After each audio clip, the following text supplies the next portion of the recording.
we got to talk about string theory. In your view, is it basically dead? As I understand, one of the primary flaws of string theory, outside of the testable experiments that we were talking about, is because it relies on these unobserved extra dimensions.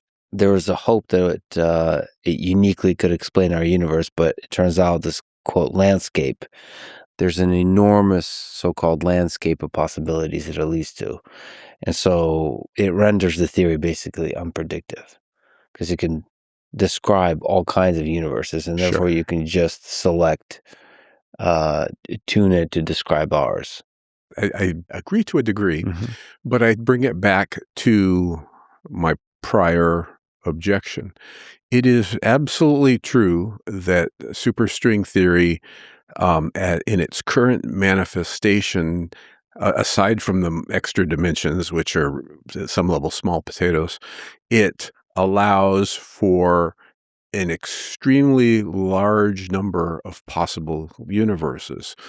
But if we were able to take those predictions and somehow connect it to a physical measurement, then what we would do is we'd lop off those alternatives. We'd throw them away as saying, well, those are like an equation, x plus 5. I can put in any number I want in there. It doesn't matter. But if x plus 5 equals 9, then I've ruled out a whole bunch of numbers except 4.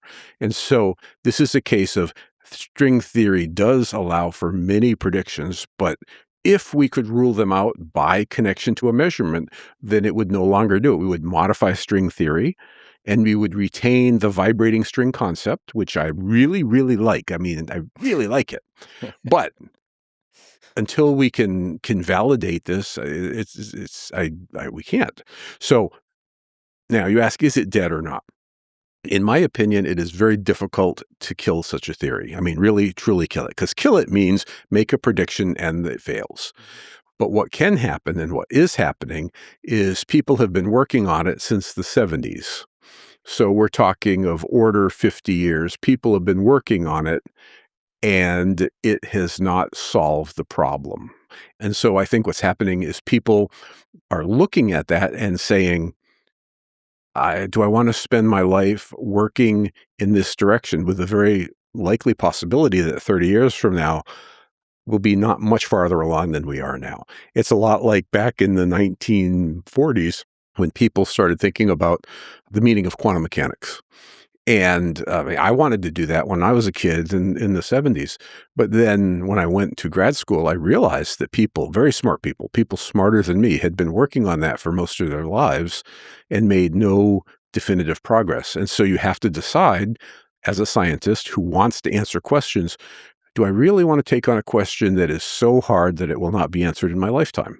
And I think that's what's happening with a lot of superstring theories. People are saying, it's really neat, it might be right, but I don't want to devote my life to something that I might not see progress forward in my lifetime.